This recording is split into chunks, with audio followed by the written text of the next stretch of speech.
वो फिल्म जिसने सिनेमा का पूरा गेम बदल के रख दिया, बाहुबली, जिसको देखकर पब्लिक को समझ आया इंडियन फिल्मों का मतलब सिर्फ बॉलीवुड नहीं होता। और इसका 50% क्रेडिट प्रभास को भी जाता है, जिनकी खतरनाक परफॉर्मेंस के बाद बड़े बड़े डायरेक्टर्स उनके सामने लाइन लगा के खड़े हो गए थे। और इस लिस्ट में सबसे ऊपर जिस फिल्म का नाम आता है वो है सलार, जिसको हर किसी ने केजीएफ यूनिवर्स के साथ जोड़कर बहुत सारे सपने सजाए थे। वो सपने तो प्रशांत नील ने तोड़ दिए, लेकिन क्या आप यकीन करोगे अगर मैं आपसे बोलूं सलार और बाहुबली ठीक वैसे हैं जैसे आपके सामने शीशा। जी हाँ, पूरे 6 साल बाद प्रभास फिर से वही काम रिपीट करने जा रहे हैं जिसने उनको इंडिया का सबसे बड़ा नंबर 1 स्टार बना दिया था। कल माने यस्टरडे शाम को सलार का फर्स्ट सिंगल गाना रिलीज हुआ, जिसको सुनने के बाद बहुत सारी चीजें रियलाइज की मैंने जो शायद बाकी लोग समझ नहीं पा रहे हैं। गाने का थीम एकदम इमोशनल टाइप का है। दो दोस्तों के बीच बहुत गहरे रिश्ते को डिफाइन किया गया है इस गाने के लिरिक्स में। एक अच्छा फील गुड टाइप का सॉन्ग है जिसका मार धाड़, खून खराबा और वायलेंस वगैरह से दूर दूर तक कोई लेना देना नहीं है। काफी लोग शायद डिसअपॉइंट भी हुए होंगे इस गाने को सुनकर, क्योंकि उनको चाहिए था कुछ एक्शन टाइप का गाना, जैसे एनिमल का वो जमल कुदू।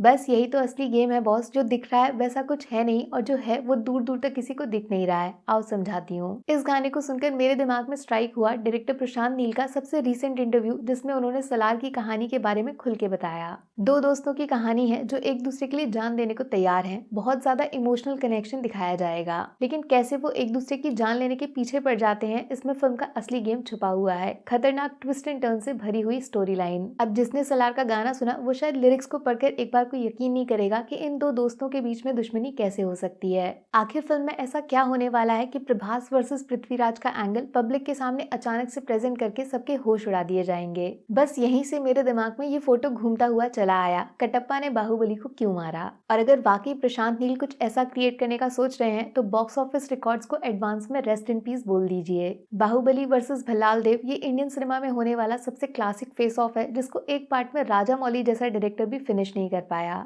2 पार्ट्स लग गए थे इस दुश्मनी को उसके अंजाम तक पहुंचाने में, लेकिन अच्छे से याद होगा इसकी शुरुआत भी दोस्ती से हुई थी। वहां भी कुर्सी का खेल था और सलार में भी सेम कुर्सी का गेम चल रहा है। ट्रेलर में साफ दिखाया था पृथ्वीराज को राजा बनाना इकलौता मकसद है। लेकिन जैसे आज वाला गाना सुन के आप देवा के लिए इमोशनल फील कर रहे हो, क्या पता फिल्म में पब्लिक भी देवा की फैन बन जाए और कुर्सी पर बैठने के लिए वो सबका फेवरेट बन जाए, जिससे दोस्त पृथ्वीराज को जलन हो जाए। और जब से ये वाली थ्योरी सामने आई है कि सलार में प्रभास का सिंगल नहीं डबल रोल होने वाला है, बाप बेटे का सीक्रेट एंगल डाला जाएगा, तो कहीं ना कहीं मुझे ऐसा फील होता है कि सलार का कटप्पा शायद पृथ्वीराज होने वाले हैं, जो अपने बेस्ट फ्रेंड देवा को धोखा दे सकते हैं कुर्सी के लिए। बस यहीं से सलार पार्ट 2 की कहानी शुरू हो सकती है, जिसमें बेटा बाप का नहीं बल्कि ठीक उल्टा बाप बेटे का बदला लेने इस कहानी में एंट्री मार सकता है। और जितना मैंने प्रशांत नील का सिनेमा देखा है, मैं आपको एक चीज की गारंटी दे सकती हूँ, वो सलार पार्ट 1 का क्लाइमेक्स सीन बाहुबली पार्ट 1 से भी बड़ा बना के प्रेजेंट करने की कोशिश करेंगे, जिससे पार्ट 2 का इंतजार वहीं से शुरू हो जाएगा।